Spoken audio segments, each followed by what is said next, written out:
connu plusieurs premières fois. En effet, c'est pour la première fois que des crimes de masse, pour emprunter le jargon des journalistes, sont poursuivis et jugés de la sorte par nos juridictions. C'est aussi pour la première fois que nous avons dans le box des accusés un ancien président, des anciens commis de l'État, des anciens responsables militaires et paramilitaires pour répondre des crimes qui leur sont reprochés. Le réquisitoire que nous venons de vous présenter, les réquisitions que nous venons de vous présenter sont une illustration parfaite de l'adage souvent usité que nul n'est au-dessus de la loi. Cette loi qui est, comme disent les latins, erga omnes, une pour tous, à l'égard de tous.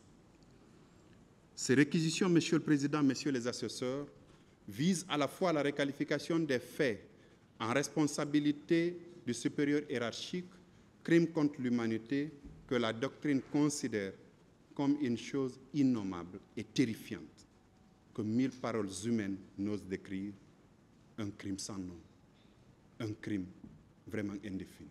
Ces mots ne sont pas de moi, c'est de Vladimir Jankélévitch, dans son ouvrage « Crime contre l'humanité », page 20. Ces réquisitions visent également, Monsieur le Président, Messieurs les assesseurs, à obtenir la condamnation des accusés, de tous les accusés. Ces condamnations, si elles sont obtenues, contribueront à rappeler à tout instant à ces accusés qu'ils ne devaient jamais agir contrairement à la loi, les conscientiser si besoin est, mais également faire peser l'épée de Damoclès sur chacune des têtes des différentes composantes de la nation pour dire que le chemin qu'avaient emprunté ces accusés ici présents est un chemin interdit en droit. Et puisque ce chemin est frappé d'interdiction, il en résulte des sanctions. D'aucuns peuvent être amenés à penser que ces sanctions sont très lourdes. Elles ne sont pas lourdes, les sanctions sollicitées au regard des actes posés par les accusés avant, pendant et après les massacres du 28 septembre 2009. Rien ne pouvait justifier, en septembre 2009, qu'une réunion pacifique projetée par les forces vives de la nation pour faire entendre leur voix sur la conduite de la nation, en un endroit que les agents de police judiciaire, dont c'est l'une des missions, pouvaient bien encadrer, débouche sur la mort de beaucoup de nos compatriotes, le viol de plusieurs femmes, dont certaines continuent encore à porter les séquelles de ces atrocités si elles ne sont atteintes de maladies sexuellement transmissibles, les traitements inhumains, les scènes de torture infligées à plusieurs autres citoyens de la République, les saccages, pillages de plusieurs concessions, magasins dont les contenus avaient été emportés et que sais-je encore. Ces sanctions, Monsieur le Président, ces sanctions demandées, Monsieur le Président, Messieurs les assesseurs, sont donc proportionnelles aux agissements de chacun des accusés au regard de la démonstration que nous venons de faire. Cette phase du procès était tant attendue puisqu'il y a un peu plus de 14 ans que la communauté internationale, la communauté africaine et notre pays tout entier s'interrogeaient sur la réponse pénale que la justice guinéenne donnerait à ces différents crimes qui ont endeuillé beaucoup de familles, handicapé plusieurs personnes, ému et indigné plus d'un, affecté parfois notre vivre ensemble qui fonde l'essence même de notre République qui a pour devise, entre autres, la solidarité. Il y a un peu plus de 14 ans que les victimes attendent dignement, silencieusement, impatiemment mais fermement que justice leur soit rendue, afin pour les unes de faire leur deuil, les autres panser leurs plaies, pour certaines autres encore obtenir réparation. Il y a un peu plus de 14 ans en somme que la justice, institution en charge de régler les litiges qui naissent au quotidien entre les sujets de droit, est attendue au sujet des massacres du 28 septembre 2009, je l'ai déjà dit. La décision que vous rendrez dans les jours qui suivent répondra aux interrogations et préoccupations des uns et des autres. Elle sera attendue et entendue au-delà de cette salle d'audience et même de nos frontières. Conséquemment, Monsieur le Président, messieurs les assesseurs, nous vous demandons, quand vous vous retirerez dans le secret de votre délibération, de nous suivre dans nos réquisitions qui sont prises dans l'intérêt exclusif de la loi. Puisse Dieu, dans sa grandeur infinie, guider tous les acteurs de ce procès, notamment vous, Monsieur le Président, messieurs les assesseurs, par votre décision à œuvrer pour l'édification d'un État de droit que nous ambitionnons tous pour la mémoire et la conscience collective de notre pays. Quelle Guinée laisserons-nous à nos descendants si les auteurs des crimes, délits et contraventions ne sont pas punis de sorte que les travers sociaux prennent le dessus sur les valeurs et les vertus?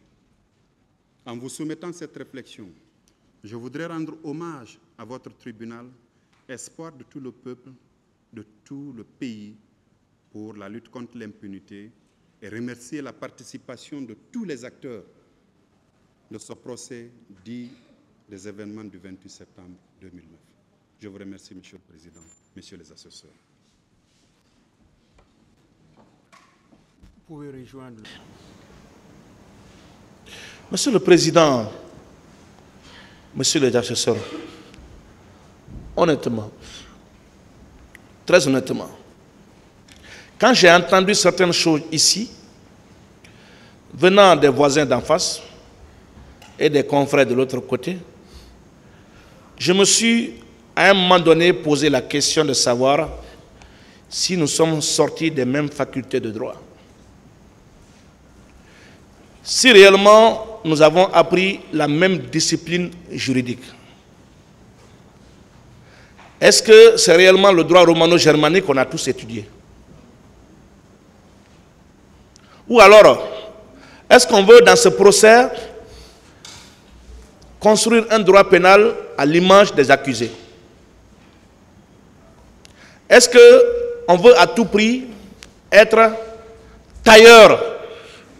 Et là, j'en parlerai dans cette procédure. C'est-à-dire créer la science à l'image des accusés et après faire autrement dans d'autres procédures. Je me suis, à maintes reprises, posé ces questions. Nous avons entendu toutes sortes de démonstrations ascientifiques du droit dans ce dossier.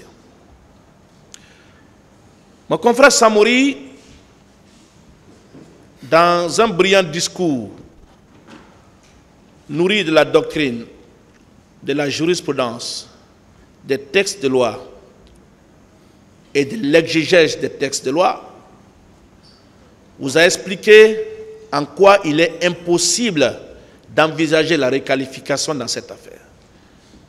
Mais je vais, avant d'aborder cette partie, vous rappeler quelque chose. Quand le tribunal a décidé de joindre cette question au fond, croyez-moi, nous étions tous déçus. Raison pour laquelle nous n'avons même pas beaucoup réfléchi, nous avons exercé appel avant que le premier président de la Cour d'appel, que je salue au passage, M. Aboulaye Conté, ne prenne une ordonnance d'irrecevabilité. Un doyen m'a interpellé pour dire, mais pourquoi vous vous agitez? Est-ce que vous savez que cette décision est à votre avantage? Est-ce que vous savez que le tribunal a implicitement rejeté la demande de requalification? Est-ce que vous ne savez pas que c'est par sagesse que le tribunal a décidé ainsi? Après maintes réflexions, j'ai fini par donner raison à ce doyen, à cet homme expérimenté de notre corporation. Et je vais vous en donner tout à l'heure la démonstration, à travers l'impossibilité de requalification qui pourrait être en violation des droits de la défense. Monsieur le Président, le premier obstacle à la requalification que je vais aborder dans ce dossier c'est les obstacles légaux. Les obstacles consacrés par la loi de notre pays. Ce n'est pas la loi du ministère public, ni la loi des partis civils ou des accusés, c'est la loi de la Guinée. Cette loi qui a un caractère général et impersonnel, qui doit s'appliquer à tous de la même manière. Cette loi que le ministère public et les partis civils sont en train de massacrer, de tronquer, d'interpréter à tort et à travers. Cette loi que les partis civils et le ministère public veulent tailler sur mesure. Cette loi dit qu'il est impossible, en l'état, dans cette procédure, d'envisager la requalification.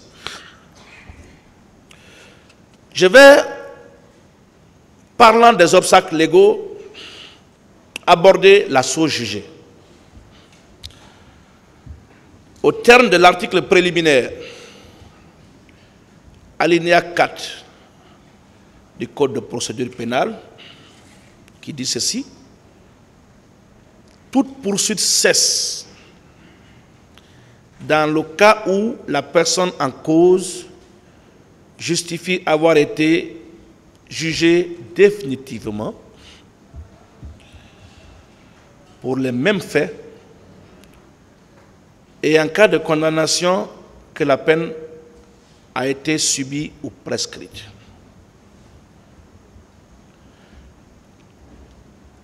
Et l'article 2 du même texte ajoute ceci. Je l'ai abordé un peu plus haut. L'action publique pour l'application de la peine s'éteint par la mort du prévenu, la prescription, l'amnistie, l'abrogation de la loi pénale et la chose jugée. La chose jugée. L'article 996, alinéa 1er du Code civil, donne la définition de la chose jugée. L'autorité de la chose jugée n'a lieu qu'à l'égard de ce qui a fait l'objet d'un jugement. Il faut que la chose demandée soit la même, que la demande soit fondée sur la même cause, que la demande soit entre les mêmes parties et formée par elle et contre elle en la même qualité. Monsieur le Président, Messieurs les valeureux assesseurs, l'ordonnance qui vous saisit a réglé 3 problèmes. Non-lieu, requalification, renvoi. Non-lieu, requalification, renvoi. Sur le non-lieu, le juge a estimé que certains inculpés ne devraient pas être jugés ici. Même si dans ce dossier, le procureur Sidiki Camara, par sa manie de tailler sur mesure les textes de loi, a su anéantir ce non-lieu-là à l'endroit d'un inculpé à travers un prétendu procès verbal d'audition sur anonymat. Il a été décidé ainsi. Le deuxième problème qui a été réglé, c'est la requalification. Cette question n'est pas nouvelle. Il est, Monsieur le Président, en l'espèce incongru et même déplacé, parce qu'on ne vous respecte plus dans ce prétoire, de réclamer une requalification qu'on avait sollicitée et auquel on avait renoncé. Il est impossible, Monsieur le Président, puisque le ministère public se moque de nous, de suivre ce chemin. Monsieur le Président, la question de requalification est une question de droit. Ce n'est pas une question de fait, c'est une question de droit. Et je vais tout à l'heure, parlant des jurisprudences citées par le ministère public, en parler. Vous dites, Monsieur le Président, honorable assesseur, que cette demande est tout sauf une demande juridique. Et d'ailleurs, je me permets de dire, comme les prédécesseurs l'ont rappelé, que cette démarche traduit la carence du ministère public de rapporter la preuve des faits reprochés au capitaine Moussa Dadis Camara. C'est un aveu d'impuissance. C'est une capitulation.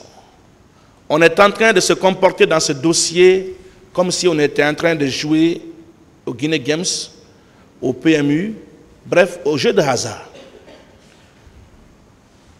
Sur le terrain des crimes de droit commun, on n'a pas de preuves. Essayons de jouer ou miser sur la piste des crimes contre l'humanité, de la responsabilité de commandement. Peut-être qu'on verra que ça va marcher.